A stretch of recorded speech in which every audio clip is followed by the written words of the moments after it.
నమస్తే, welcome to good health. ఈ రోజు గుడ్ హెల్త్ లో మనం డిస్కస్ చేయబోయే అంశం అలర్జీ, ఆస్తమా అలాగే గురక సమస్యల గురించి.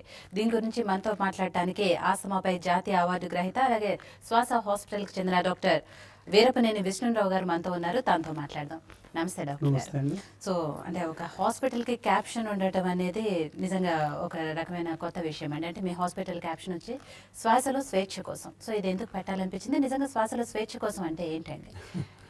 అంటే ఇప్పుడు శ్వాసలో స్వేచ్ఛ కోసం అనేటటువంటి పదం అర్థం కావాలంటే అలర్జీ, ఆస్తమా, గురకతో బాధపడే వాళ్ళని అడగాలి. ఆ యొక్క పదం దాని యొక్క ప్రాముఖ్యత ఏంటి అని. ఇప్పుడు మనిషి నీరు తాగకుండా కొన్ని రోజులు ఉండగలడు, ఆహారం తీసుకోకుండా కొన్ని వారాలు కూడా ఉండగలడు, కానీ గాలి తీసుకోలేకుండా 3 నిమిషాలు కూడా బతకలేరు గాలి లేకుండా. కాబట్టి గాలి అనేది దాని యొక్క ప్రాముఖ్యత అనేది, శ్వాసలో స్వేచ్ఛ అనేది ఎంత ముఖ్యం అనేది ఎవరైనా చెప్తారు. ముక్కు మూసుకుంటే 3 నిమిషాల్లో అయిపోతాం. అలాంటిది కొంతమంది అలర్జీ, ఆస్తమా, గురకతో బాధపడే వాళ్ళ నరకం ఎంత ఉంటుంది అంటే ఆ విషయం వాళ్ళని అడిగితే చెప్తారు.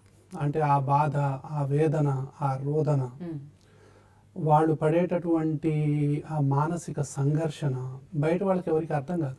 ఎందుకంటే అలర్జీ, ఆస్తమాతో బాధపడే వాళ్ళు బయటికి నార్మల్గా కనిపిస్తారు చాలామంది. అసలు బాధపడుతున్నారు అని చెప్పినా కూడా ఎవరు నమ్మరు. కానీ వాళ్ళు గాలి పీల్చలేకపోతారు, పీల్చిన గాలి వదలలేకపోతారు. అంటే అనుక్షణం ఒక నరక యాతన అనుభవిస్తూ ఉంటారు బాగా బాధపడేవాళ్ళు. ముక్కు ద్వారా గాలి ఆడదు, పీల్చుకుందామంటే గాలి అందదు. సో ఒక ఇరుకు గదిలో పోతే భయం, ఒక లిఫ్ట్లో ప్రయాణం చేయాలంటే భయం, మెట్లెక్కితే ఆయాసం, సైకిల్ దొక్కితే ఆయాసం, ఏదైనా బరువు పని చేస్తే ఆయాసం. అంటే పరిగెత్తిన, ఆటలాడిన, ఏ పని చేసినా, అంటే శారీరకంగా ఏ పని చేసినా, ఇంటి పని, వంట పని, స్నానం చేయటం, బట్టలు మార్చుకోవటం, టాయిలెట్కి పోయి రావటం, వంగటం, లేవటం, అంటే చిన్న చిన్న విషయాలు కూడా ఒక పెద్దగా అనిపిస్తాయి వాళ్ళకి. అంత నరకం అనుభవిస్తారు. పసిపిల్లలు మొదలుకొని పండు ముదుసలి వరకు ఈ అలర్జీ, ఆస్తమా అనేది ఎవరినైనా పట్టి పీడించవచ్చు. అంటే జీన్స్ అనేది ఒక హ్యాండ్. అంటే తల్లిదండ్రుల్లో ఎవరికైనా అలర్జీ, ఆస్తమా లక్షణాలు అంటే ఏంటి, ఎంతకీ తగ్గని తుమ్ములు, జలుబు, దగ్గు, ఆయాసం, పిల్లి కోతలు, తెమడబడిపోవటం, గొంతులో గురగురలు, ఏ పని చేసినా ఆయాసం రావటం, ఏదో ఒకటి పడకపోవటం, ఇవన్నీ లక్షణాలు కలిపితే మనం అలర్జీ, ఆస్తమా అంటాం. అంటే ఏదో ఒకటి పడదు. కొంతమంది కళ్ళ దురదలు ఉంటాయి, కొంతమందికి చర్మం దురదలు ఉంటాయి, కొంతమందికి ఫుడ్ ఎలర్జీ ఉంటుంది, కొంతమందికి డ్రగ్ ఎలర్జీ ఉంటుంది, కొంతమందికి ఏదో ఒకటి పడదు. దుమ్ము, ధూళి, పొగ, అగరబత్తీలు, పర్ఫ్యూమ్స్, తర్వాత cool drink, ice cream, chocolates, cakes, అంటే కూరగాయలు, కొన్ని రకాల పళ్ళు, జ్యూసు, ఏదో ఒకటి పడదు. వాతావరణం మారినా కూడా ఇబ్బంది, ప్లేస్ మారినా ఇబ్బంది, ఏది మారినా కూడా వాళ్ళ ప్రాణానికి వస్తుంది ఒక్కోసారి. అంటే ఇంతటి వేదన అనుభవించేటటువంటి ఈ అలర్జీ, ఆస్తమా మీద అవగాహన అనేది లేదు. అంటే ఇప్పటికీ కూడా 100 మంది అలర్జీ, ఆస్తమాతో బాధపడుతుంటే కేవలం 4-5 మాత్రమే అసలు సిసలైనటువంటి శాస్త్రీయ వైద్యాన్ని పొందుతున్నారు. మిగతా వాళ్ళందరూ మూఢనమ్మకాలు, నాటు వైద్యాలు, ఏదో ఒక కన్వెన్షనల్ ట్రీట్మెంట్ తీసుకొని బతుకులు వెళ్ళదీస్తూ ఉన్నారు. కాబట్టి ఈ సందర్భంగా శ్వాస ఫౌండేషన్ తరపున, శ్వాస హాస్పిటల్ తరపున గత 20 సంవత్సరాలుగా ప్రజల్లో ఈ అలర్జీ, ఆస్తమా, గురక వ్యాధుల మీద అవగాహన కలిగిస్తున్నాను. సో దీన్ని బట్టి ఏంటంటే చికిత్స కంటే నివారణే ఉత్తమమని, తొలి దశలోనే అలర్జీ, ఆస్తమాని గుర్తిస్తే వాళ్ళ జీవితం ఇంకోలాగా ఉంటుందని. ఇప్పుడు చూడండి, ఒక చిన్న ఉదాహరణ చెప్తాను. చిన్నపిల్లల్లో ముక్కు దిబ్బడేసి ముక్కు గాలి పీల్చుకోలేరు, ఎందుకంటే వాళ్ళ ముక్కు ఈ విధంగా ఉండిపోతుంది. అలర్జీ మొట్టమొదలు ముక్కులో మొదలవుతుంది. తుమ్ములు, జలుబు, ముక్కు దిబ్బడైపోవటం, ముక్కుతో మాట్లాడటం, ముక్కుతో గాలి తీయలేకపోవటం, ఇలా ఉంటుంది. అలర్జిక్ రైనైటిస్ అంటాం. దాంతోపాటు సైనస్ కూడా ఇన్వాల్వ్ అవుతాయి. అప్పుడు హెడేక్, ఇవన్నీ వస్తాయి. అయితే చిన్నపిల్లల్లో గనక ఏడినైడ్స్, టాన్సిల్స్ కూడా ఉబ్బుతాయి. ఇలాంటి పిల్లలు ఏం చేస్తారంటే నోరు తెరిచి నిద్రపోతుంటారు. ఈ నోరు తెరిచి నిద్రపోవటాన్ని మనం చాలా చిన్న సమస్యగా, అది అసలు సమస్య కానట్టుగా మనం భావిస్తాం. దాని యొక్క ఇంపాక్ట్ ఫ్యూచర్లో ఎలా ఉంటుందంటే, ఈ నోరు తెరిచి నిద్రపోయి పిల్లలు ఏంటంటే పగులు పూట కూడా నోరు తెరిచి ఉంచుతారు ఎప్పుడు చూసినా. అలా ఉంటాయి, ఎడినాయిడ్ ఫేసిస్ అంటాం. అయితే దీని ఇంపాక్ట్ ఏంటి అంటే వాళ్ళకు బిహేవియరల్ ప్రాబ్లమ్స్ వస్తాయి, లెర్నింగ్ ప్రాబ్లమ్స్ వస్తాయి, పిల్లలు పెంకి పిల్లలుగా తయారవుతారు, విపరీతమైన అల్లరి, 2-3 కూడా వారి పిల్లల్ని పట్టుకోలేరు, ఎక్కడ సోషల్ అడ్జస్ట్మెంట్ ఉండదు, ఫ్రెండ్స్తో కలవలేరు, క్లాస్ రూమ్లో ఎవరితో కలవలేరు, తల్లిదండ్రులు చుట్టాలు ఎవరిలో చూసినా కూడా అబ్బా వీడెక్కడరా బాబు, వీడితో ఉండటం చాలా కష్టం అనేటటువంటి పాయింట్కి వస్తారు. కానీ వాడి తప్పేమీ లేదు. ఆ ముక్కులో నుంచి గాలి తీల్చుకోకపోవటం, ఆ నోరు తెరిచి నిద్రపోవటం వల్ల మెదడుకు సరిగ్గా ఆక్సిజన్ అందక ఆ పిల్లలు పడేటటువంటి నరకయాతన ఇంకెవరికి అర్థం కాదు. అయితే ఇది ఓఎస్సి అనేటటువంటి జబ్బుకు కూడా దారితీస్తుంది. అబ్స్ట్రక్టివ్ స్లీప్ యాప్నియా అంటాం. పిల్లలు నిద్రపోతూ పోతూ అంటుంటారు, నైట్ మొత్తం గంటకు 5-10 సార్లు అంటుంటారు. అన్నప్పుడల్లా ఆక్సిజన్ డెఫిసిట్తో బ్రెయిన్ సఫర్ అవుతూ ఉంటుంది. ఆ పిల్లల్లో ఒకలాంటి ఆ ఇంటెలిజెన్స్ అనేది పోతూ ఉంటుంది. కాబట్టి ఈ నోరు తెరిచి కొంతమందికి పై పెదవులు లావవటం, మూతి ముందుకు రావటం, పళ్ళు ఎత్తు కావటం, 14-15 సంవత్సరాలు వచ్చేసరికి వాళ్ళకి క్లిప్లు వేయటం, ఇది వరుస. 100 మంది క్లిప్పులు వేసుకున్న పిల్లల్ని కనుక మనం అబ్జర్వ్ చేస్తే, వాళ్ళ యొక్క చరిత్ర కనుక మనం కరెక్ట్గా తీసుకుంటే అందులో 90 మందికి అలర్జీ ఆస్మా ఉంటుంది, ఎడినాయిడ్స్ అవి. ఈ పిల్లలందరికీ కనుక మనం చిన్నప్పుడే వైద్యం కనుక చేసి ఉంటే వాళ్ళకి ఈరోజు ఈ క్లిప్లు వేసుకునేట అవసరం రాకపోయి ఉండేది. కానీ ఈ అవగాహన లేక చాలామంది పళ్ళెత్తున్నాయి, ఆ నోరు తెరిచి నిద్రపోతున్నారని వదిలేసి 14 ఏళ్ళు వచ్చిన తర్వాత ఈ యొక్క క్లిప్లు ఏం చేసుకుంటారు. కానీ దీనికంటే ముందే ముక్కులు మూసుకున్నాయని, దానికి ఎడినాయిడ్స్, టాన్సిల్స్, అలర్జిక్ రైనైటిస్ కారణం కావచ్చని, తల్లిదండ్రుల్లో అలర్జీ ఆస్తమా ఉంటే పిల్లలకి ఈ విధమైన జబ్బు వస్తుందని మనం చెప్పటం ద్వారా తల్లిదండ్రులు ఎంతోమంది ఇప్పుడు ముందుకు వచ్చి, సార్ మా బాబు నోరు తెరిచి నిద్రపోతున్నాడు సార్, మీరు చెప్పిన లక్షణాలన్నీ కూడా మా బాబులో ఉన్నాయి సార్, నైట్ పూట నిద్రపోవట్లేదు అంటే, నైట్ పూట పిల్లలు నిద్రపోతుంటే ఆ నిద్రపోయేటటువంటి విధానాన్ని చూసి తల్లిదండ్రులు అల్లాడిపోతారు, వాళ్ళకు నిద్ర పట్టదు తెల్లవార్లు. ఈ పిల్లలు పడేటటువంటి నరకయాతన, ఆ శ్వాసలో స్వేచ్ఛ కోసం వాళ్ళు పోరాడే ఆ బాధ, అంటే ఆ గాలి తీసుకోవటం కోసం వాళ్ళు పడేటటువంటి ఆ తిప్పలు, ఆ బాధ చూస్తే తల్లిదండ్రులు నిద్రపోరు. కొంతమంది పిల్లలు ఈ అబ్స్ట్రక్టివ్ స్లీప్ యాప్నియా వల్ల ఇలా బూరెలా ఉబ్బిపోతారు, కొంతమంది బక్కగైపోతారు, కొంతమంది పగులు పూట పోయి స్కూల్లో నిద్రపోతూ ఉంటారు. ఎవరైనా సరే విపరీతంగా గురక పెట్టి, పిల్లలైనా పెద్దవాళ్ళైనా ఇంకెవరైనా సరే విపరీతమైన గురక పెడుతూ నైటు పూట ఊపిరి స్తంభించటం అంటున్నారు అంటే, ఒక 10 సెకండ్లకు పైన ఊపిరి స్తంభించిపోతే దాన్ని స్లీప్ యాప్నియా అంటాం. ఇలాంటివి గంటకి కొంతమందిలో 10 సార్లు, 20 సార్లు, 30 సార్లు ఆగిపోతూ ఉంటుంది. 10 సెకండ్లు ఆగవచ్చు, ఊపిరి స్తంభించవచ్చు, 20 సెకండ్లు, 30 సెకండ్లు, 2 నిమిషాల వరకు చూశాను నేను. అంటే 3 నిమిషాలు ఆగి చచ్చిపోతారు. అప్పటి వరకు కూడా గాలి ఆడదు వాళ్ళకి, అలాగే ఉండిపోతారు. పక్కనున్న వాళ్ళు ఈయన బతికున్నాడా పోయాడా అని డౌట్ వచ్చి ఇలా కదిలిస్తూ ఉంటారు. సో ఆ టైంలో బ్రెయిన్ అనేది ఆక్సిజన్ అందక ఆ ఆక్సిజన్ ఇంజురీ అది డ్యామేజ్ అవుతూ ఉంటుంది. పిల్లల్లో డ్యామేజ్ అయితే భావి పౌరులుగా వాళ్ళు ఏ విధంగా మంచిగా ఉండగలుగుతారు. ఈ పెద్దోళ్ళు అయిన తర్వాత ఏంటంటే వీళ్ళకి అతి నిద్ర, ఎక్కడ పడితే అక్కడ నిద్రపోతుంటారు, మీతో మాట్లాడుకుంటూ నిద్రపోతుంటారు, పేపర్ చదువుతూ నిద్రపోతారు, టీవీ చూస్తూ నిద్రపోతారు, డ్రైవింగ్ చేస్తూ నిద్రపోతుంటారు. అసలు ఎవరితోనైనా ఎక్కడ పడితే అక్కడ నిద్రపోయి కొంతమంది ఏమనుకుంటారంటే, ఇలాంటి వాళ్ళు పోయి బెడ్ మీద పడుకుంటారా నైట్, వితిన్ 1 మినిట్లో నిద్రపోతారు. ఒక నిద్ర, లేడీస్ ఇంట్లో పోయి బయటకు వచ్చేసరికి నిద్రపోతారు. పైగా ఇది నా అదృష్టమని, ఇది ఎన్నో పుణ్యం చేసుకుంటే కానీ ఇంత మంచి నిద్ర రాదని ఫీల్ అవుతూ ఉంటారు. ఎవరైతే పడుకోగానే వితిన్ 10 సెకండ్స్ 20 సెకండ్స్ డీప్ స్లీప్లోకి వెళ్ళి గురకలో పెడుతుంటారో ఇది అనారోగ్యానికి గుర్తు. వీళ్ళల్లో అలర్జీ ఆస్తమా ఉందా లేదా మనం తెలుసుకోవాలి. వాళ్ళ ఊపిరితిత్తులు అనేవి ఈ విధంగా మూసుకున్నాయా లేదా చూడాలి.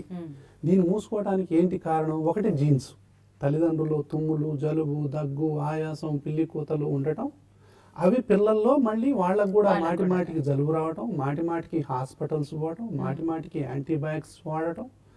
ఎన్ని హాస్పిటల్స్ తిప్పినా, ఎంతమంది డాక్టర్లు చూసినా, ఎన్ని యాంటీబయాటిక్స్ వాడినా ఫలితం లేక విసిగి వేసారిపోయి మూఢనమ్మకాలని, నాటు వైద్యాలని, హోమియోపతి అని, అల్లోపతి అని, ఆయుర్వేదం అని ఎన్నో రకాలైనటువంటి మందులు వాడి ఒకసారి డిప్రెషన్లోకి వెళ్ళిపోతారు.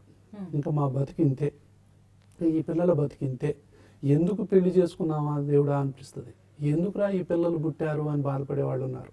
కానీ ఈ రోజుల్లో ఈ బాధపడాల్సిన అవసరం లేదు. అలర్జీ కానీ ఆస్తమా కానీ గురకకు కానీ అత్యాధునికమైనటువంటి శాస్త్రీయ వైద్యం ఇప్పుడు అందుబాటులో ఉంది. ఈ విధంగా మూసుకున్నటువంటి ఈ ఊపిరితిత్తుల్ని ఈ విధంగా చేసేటటువంటి మందులు ఇప్పుడు అందుబాటులో ఉన్నాయి. అది తెలుసుకోనంత కాలం, అది తెలియజెప్పనంత కాలం వీళ్ళు నరకంలోనే ఉంటారు. ఇవాళ గుడ్ హెల్త్ లో అలర్జీ గురించి డిస్కస్ చేస్తున్నాం. దీని గురించి హిమాయత్ నగర్ శ్వాస హాస్పిటల్ కి చెందిన డాక్టర్ వీరపనేని విష్ణు కుమార్ గారు ఉన్నారు, తనతో మాట్లాడుతున్నారు. సో డాక్టర్ గారు, ఇందాక అలర్జీ ఆస్తమా లక్షణాలు ఎలా ఉంటాయి చెప్పారు. సో ఎక్కువగా అంటే ఇటీవల కాలంలో ఈ పొల్యూషన్ అనేది పెరిగింది. అది ఇండోర్ కానివ్వండి, అవుట్డోర్ కానివ్వండి, ఇళ్లలో కూడా ఎక్కువగా దుమ్ము వచ్చేస్తుంది. సో ఇది ఈ అలర్జీ ఆస్తమా ఇటువంటి రకాల వ్యాధులపై ఎటువంటి ప్రభావం చూపుతుంది అంటారు? చాలా అమ్మా, ఈరోజు అంటే ప్రపంచాన్ని పట్టి పీడిస్తున్నటువంటి అతి ముఖ్యమైనటువంటి అంశాల్లో ఒకటి స్ట్రెస్. అంటే ఎల్కేజీ పిల్లవాడి దగ్గర నుంచి పెద్దవాళ్ళ దగ్గర స్ట్రెస్ బారిన పడని వాళ్ళు లేరు.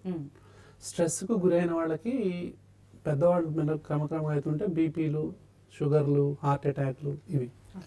ఇంకొకటి ఏంటంటే 700 కోట్ల మంది ప్రజలు ప్రపంచవ్యాప్తంగా బారిన పడ్డ ఇంకొక సమస్య ఏంటంటే పొల్యూషన్, వాయు కాలుష్యం. అన్ని కాలుష్యాలు, పంచభూతాలు కూడా కాలుష్యం అయిపోయాయి. అంటే వాయు కాలుష్యం, దాని తర్వాత నీటి కాలుష్యం, తర్వాత భూమి కూడా కాలుష్యం, విటమిన్ డి, సూర్యుడు. సో ఈ అపార్ట్మెంట్లలో వీటిలో ఉండటం వల్ల భారతదేశంలో 70% మందికి సూర్యరశ్మి అందట్లా, విటమిన్ డి డెఫిషియన్తో బాధపడుతున్నారు. కాబట్టి ఇంకొకటి ఏంటంటే ఆకాశం. సో గ్లోబల్ వార్మింగ్ అంటాం, ఓజోన్ పొరలో ఇలా అయిపోవటం, అంత భూతాపం పెరిగిపోయి దానికి సంబంధించినటువంటి అనారోగ్య సమస్యలు. ఇందులో కనుక మనం వాయు కాలుష్యం కనుక తీసుకున్నట్లయితే ప్రపంచవ్యాప్తంగా 20 నగరాలను గుర్తించారు అతి పొల్యూట్ ఉన్నాయి. అందులో 13 నగరాలు మన దేశంలోనే ఉన్నాయి. అంటే భారతదేశం, చైనా అనేది పూర్తిగా ఇప్పుడు పొల్యూషన్ గ్రిప్లో ఉన్నాయి. దాదాపు కొన్ని లక్షల మంది ప్రజలు ప్రిమెచ్యూర్గా చచ్చిపోతున్నారు, ముందే, వయసు కాకముందే ఈ పొల్యూషన్కి. నేను చెప్పాను కదా, అలర్జీ ఆస్తమా అంటే ఏదో ఒకటి మన శరీరానికి పడకపోవటం, దుమ్ము, ధూళి, పొగ, పుప్పొడి రేణువులు, ఫంగస్, తినే ఆహార పదార్థాలు, కొన్ని రకాల మందులు, ఏదో ఒకటి మనకు పడవు. అది పీల్చినప్పుడు ఊపిరితిత్తులు మూసుకొని పోతాయి.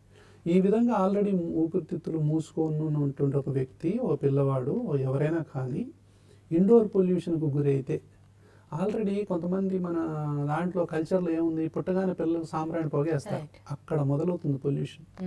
చాలా పెద్ద తప్పు. అంటే దీన్ని వినే వాళ్ళందరూ జాగ్రత్తగా గమనించాల్సింది ఏంటంటే, సాంబ్రాణి పొగ వేస్తున్న వాళ్ళందరూ తక్షణం ఆపేయండి, వెయ్యాలనుకునే వాళ్ళందరూ కూడా వెయ్యకుండా ఉండండి. సో ఇది మీరు అలర్జీ ఆస్తమాని జోలపాట పాడి ఆహ్వానించినట్లే. కాబట్టి సాంబ్రాణి పొగ అక్కడ మొదలైంది మనకి. తర్వాత అగరబత్తీలు, అంటే ఎన్ని అగరబత్తీలు వెలిగిస్తారంటే కొంతమంది ఒక ప్యాకెట్ వెలిగిస్తారు. సో మన కల్చర్ అయినప్పటికీ కూడా ఆరోగ్యం పాయింట్లో కనుక మనం తీసుకున్నట్లయితే ఈ అగరబత్తీలన్నీ కెమికల్సే, ప్యూర్ కెమికల్స్. ఈ కెమికల్స్ వల్ల ఊపిరితిత్తులు మూసుకొని పోయి వాంతులు అయ్యేవాళ్ళు ఉన్నారు, ఊపిరాడక ఉక్కిరి బిక్కిరి అయ్యేవాళ్ళు ఉన్నారు, హాస్పిటల్లో పోయి అడ్మిట్ అయ్యే వాళ్ళని చూసాం, ఐసీయూలో అడ్మిట్ అయిన వాళ్ళని చూసాం ఒక్క అగరబత్తి వెలిగిస్తే, అది పగలకపోతే. ఇంకోటి ఏంటి, కాబట్టి దయచేసి ఒకవేళ వెలిగించినా కూడా బయట వెలిగించండి, ఆరు బయట ఏమైనా ప్లేస్ ఉంటే, లేదా కాసేపు వెలిగించి ఆరిపోయండి. లేదా చిన్న చిన్నవి అగరబత్తీలు చిన్న చిన్నవి తయారు చేస్తే మంచిదని నా ఉద్దేశం. ఇంత పొడుగు కంటే కూడా ఇంత చిన్నవి తయారు చేస్తే మంచిదేమో నేను అనుకుంటాను. తర్వాత ఇంకొకటి ఏంటంటే, ఇది కాదు అన్నట్టుగా మళ్ళీ పర్ఫ్యూమ్స్, అంటే ఇవంతా సెల్ఫ్ పొల్యూషన్. అంటే బాడీ స్ప్రేలు, బట్టల మీద స్ప్రేలు, రకరకాలైనటువంటి కాస్మెటిక్స్, పౌడర్లు, వీటన్నిటి వల్ల కూడా ఊపిరితిత్తులు మూసుకుంటాయి. అంటే చెప్పొచ్చేది ఏంటంటే, ఎనీ స్మెల్, అంటే చాలా బ్రహ్మాండంగా ఉంది ఈ స్మెల్, ఈ పర్ఫ్యూమ్ చాలా బ్రహ్మాండంగా ఉంది, అమెరికా నుంచి వచ్చింది, దుబాయ్ నుంచి వచ్చింది, మా ఫ్రెండ్ పంపించాడు అంటే అది డిసీజ్ని ఒక ప్యాకెట్లో చేసి పంపించినట్టే. కాబట్టి ఇవన్నీ కూడా పర్ఫ్యూమ్స్ అన్నీ కూడా అలర్జీ ఆస్తమాని ప్రేరేపించేవే. ఇంకోటి ఏంటి అతి ముఖ్యమైనది, సెల్ఫ్ పొల్యూషన్, సిగరెట్ తాగటం. వాళ్ళు తాగటమే కాక పక్క వాళ్ళు కూడా ఎఫెక్ట్ అవుతారు. కాబట్టి ఈ పొల్యూషన్ అనేది ఇప్పుడు బయట పొల్యూషన్ మన చేతుల్లో ఒక విధంగా కంట్రోల్లో లేదు. మన వెహికులర్ పొల్యూషన్ కానివ్వండి, ఇవన్నీ, తర్వాత పార్టికులేట్ మ్యాటర్ అని, దుమ్ము, ధూళి, ఇవన్నీ కూడా. సో ఇవన్నీ ఒక పక్క పెరిగిపోతూ ఉంటే ఇంట్లో కూడా మనం పొల్యూషన్ చేసుకుంటే ఎలా? కాబట్టి ఇప్పుడు పోపు వేసేటప్పుడు పోపు మాడిపోతే కూడా పొల్యూషనే. కాబట్టి కంపల్సరీ ఎగ్జాస్ట్ ఫ్యానో చిమ్నీనో ఉండాలి, లేదా మీ వెంటిలేషన్ సరిగా ఉండాలి. కాబట్టి ఈ జాగ్రత్తలు పూజ గదిలో, వంట గదిలో, బెడ్రూమ్లో, తర్వాత ఏంటి మనం దోమలు పోవడానికి అన్ని వెలిగిస్తూ ఉంటాం. ముఖ్యంగా ఈ కాయిల్స్ ఉంటాయి. కాయిల్స్ వెలిగిస్తే ఆస్తమాతో హాస్పిటల్లో అడ్మిట్ అయ్యే వాళ్ళని చాలామంది చూశాను. కాబట్టి తల దగ్గర ముఖ్యంగా పెట్టుకోవద్దు ఇవన్నీ కూడా. కాబట్టి కొంచెం దూరంగా పెట్టుకోవాలి. సో ఇల్లు మొత్తం పొల్యూట్ చేసుకోవద్దు. ఇంట్లో మళ్ళీ కుక్క పిల్లలు, పిల్లి పిల్లలు, తర్వాత చిలకలు, పావురాలు, ఇవన్నీ కూడా మీ ఊపిరితిత్తుల్ని ఈ విధంగా ఓపెన్గా ఉండేటటువంటి శ్వాస వ్యవస్థని ఈ విధంగా మూసేసేవే. కాబట్టి దయచేసి ఇంట్లో రకరకాలైనటువంటి కార్పెట్స్, ఇల్లు మొత్తం స్టఫ్ చేసేయడం కార్పెట్స్తో, వాటితో వీటితో అన్నీ చేసేస్తే దుమ్ములో జీవిస్తున్నాం మనం. కాబట్టి ఎంత లైట్గా కార్పెట్స్ ఉంటే అంత మంచిది. అవి కూడా కొంచెం అంటే కాటన్ కాకుండా మిగతాకు సంబంధించినవి ఉండాలి. సో ఈ పిల్లలు ఫర్ టాయ్స్ ఉంటాయి, బొచ్చు బొమ్మలు ఉంటాయి కదా, ఆ బొమ్మల్లో విపరీతమైన డస్ట్ ఉంటుంది. కాబట్టి వీటన్నిటి పట్ల ఆ పెట్ యానిమల్స్ కానివ్వండి, ఇంట్లో ఉండేటటువంటి కార్పెట్స్ కానివ్వండి, వీటన్నిటి ఇండోర్లో ఏవైతే వాసనలు వస్తాయో వాటన్నిటికీ, ఈవెన్ కొంతమంది పౌడర్ ఇట్లా వేసుకుంటే కూడా పక్క వాళ్ళకు తుమ్ములు వస్తాయి. కాబట్టి ఇవన్నీ కొంతమంది కుంకుమ బొట్టు పెట్టుకుంటే అది రాలి ముక్కు మీద పడితే 50 తుమ్ములు తుమ్మేవాళ్ళు ఉన్నారు. అంటే ఇవన్నీ కెమికల్స్ ఒక విధంగా. అంటే పెట్టుకోవద్దా, అది ఆచరించొద్దా అనే కాదు, దానికి ఆల్టర్నేట్ చూసుకోండి అని చెప్తున్నాను నేను. ఇవన్నీ కూడా అలర్జీ ఆస్తమాని ప్రేరేపించేవే. కాబట్టి వాటికి ఎక్స్పోజ్ అయ్యి వాటితో బాధపడాల్సిన పరిస్థితి కంటే దూరంగా ఉంటే హాయిగా ఉంటుందంటే దూరంగా ఉండటమే మేలు. కాబట్టి ఇవన్నీ ఈ విధంగా. కాబట్టి ఈ పంచభూతాలని మనం పరిరక్షించుకోవడం అనేది చాలా ముఖ్యమైన విషయం. అంటే పబ్లిక్ ట్రాన్స్పోర్ట్ సిస్టాన్ని మనం అభివృద్ధి చేసుకోవటం, దాని తర్వాత మన వెహికల్స్ ఉంటే కనుక కనీసం మనం దగ్గర దూరాలు ఉంటే నడిచిపోవటం, సో ప్రతిదానికి బండి తీయకుండా ఉండటం, ఇవన్నీ కూడా మన ఫ్యూచర్ జనరేషన్స్ని మనం కాపాడుకునే వాళ్ళం అవుతాం. లేదంటే సిటీ మొత్తం ఒక డంప్ యార్డ్గా తయారవుతుంది. అందులో ఏ విధంగా మనం జీవించగలుగుతాం అంటే, గొంగడిలో మనం అన్నం తింటూ అందులో వెంట్రుకలు వస్తున్నాయని కంప్లైంట్ చేయడం వల్ల ఉపయోగం ఏంటి? కాబట్టి మొత్తం వాయు కాలుష్యం చేసుకొని పండగల పేరుతోని, సంస్కృతి పేరుతోని గాలిని, నీటిని అన్నిటినీ పొల్యూట్ చేసి మన ముందు తరాలకి, మన బిడ్డలకి మనం ఏమందించబోతున్నాం? కాబట్టి వాయు కాలుష్యం మీద వెంటనే అంటే ప్రభుత్వం చేపట్టేటటువంటి అన్నిటికీ కూడా మనం స్పందించి, స్వచ్ఛ భారత్ కావచ్చు, స్వచ్ఛ హైదరాబాద్ కావచ్చు, వేటికైనా సరే వీటన్నిటి ముఖ్య ఉద్దేశం ఒకటే, పంచభూతాలని పరిరక్షించుకోవడం. వాటిని పరిరక్షించుకోని నాడు మనం ఎన్ని రకాల మందులు వాడినా, ఎన్ని రకాల ఇన్హేలర్స్ వాడినా, ఇంకా ఎన్ని హాస్పిటల్స్ కట్టినా, ఎన్ని ఇంటెన్సివ్ కేర్లు మనం డెవలప్ చేసుకుంటూ పోయినా ప్రజల ఆరోగ్యాన్ని మనం కాపాడలేము. కొత్త రకాల జబ్బులు వచ్చేటటువంటి అవకాశం ఉంది. కాబట్టి 100 పడకల హాస్పిటల్, 100 బెడ్ల ఐసీయూలు కట్టడం కాదు కావాల్సింది. ఈరోజు ప్రజలకు అవగాహన కలిగించాలి. గుండెకు సంబంధించిన డబ్బులు ఎందుకు వస్తున్నాయి, ఊపిరితిత్తులకు సంబంధించిన జబ్బులు ఎందుకు వస్తున్నాయి. సో తర్వాత ఒబేసిటీ ఇప్పుడు అతి ముఖ్యమైనది. దానివల్ల వచ్చేదే గురక. అంటే ఏమి తింటున్నామో, ఎంత తింటున్నామో, ఏది తినాలో అది తినట్లేదు, ఏది తినకూడదో అది తింటున్నాం. దానివల్ల ఒబేసిటీ, దానివల్ల పోషకాహార లోపం, వీటి వల్ల కొన్ని మరణాలు. తిండి తక్కువై పోషకాహార లోపం తక్కువై మరణించే వాళ్ళు ఎంతమంది ఉన్నారో, తిండి ఎక్కువై ఏది తినాలో అది తినకుండా తినకూడనివి తింటూ మరణించే వాళ్ళ సంఖ్య కూడా అంతే ఉంది. కాబట్టి ఈ ఆహారం మీద అవగాహన రావాల్సినటువంటి అవసరం ఉంది. ఇది ఎక్కడో ట్రీట్మెంట్లో ఒక సూదులిస్తూనే పోయే జబ్బు కాదు. ఆరోగ్యం అనేది ఒక ట్యాబ్లెట్ వాడితేనో, ఒక ఇంజెక్షన్ తీసుకుంటేనో, లేకపోతే ఒక పెద్ద హై క్లాస్ హాస్పిటల్లో చేరితేనో వచ్చేది కాదు. మన జీవన విధానంలో మార్పు రావాలి. ఏది తినాలి, ఎంత తినాలి, ఏ గాలి పీల్చాలి, ఏ నీరు తాగాలి, ఎంత ఎక్సర్సైజ్ చేయాలి, ఎంత శారీరక శ్రమ అవసరం. విపరీతమైన ఏసీలు వాడుతూ ఉంటాం. ఏసీల వల్ల మొత్తం అనారోగ్యమే యాక్చువల్గా. అంటే మనం న్యాచురల్ లైఫ్ని మర్చిపోయి ఆర్టిఫిషియల్ లైఫ్లోకి ఎంటర్ అవుతున్నాం. అవసరం లేకపోయినా ఏసీలు వాడుతుంటాం. కాబట్టి వీటన్నిటి నుంచి మనం దూరంగా జరగాల్సినటువంటి అవసరం ఉంది.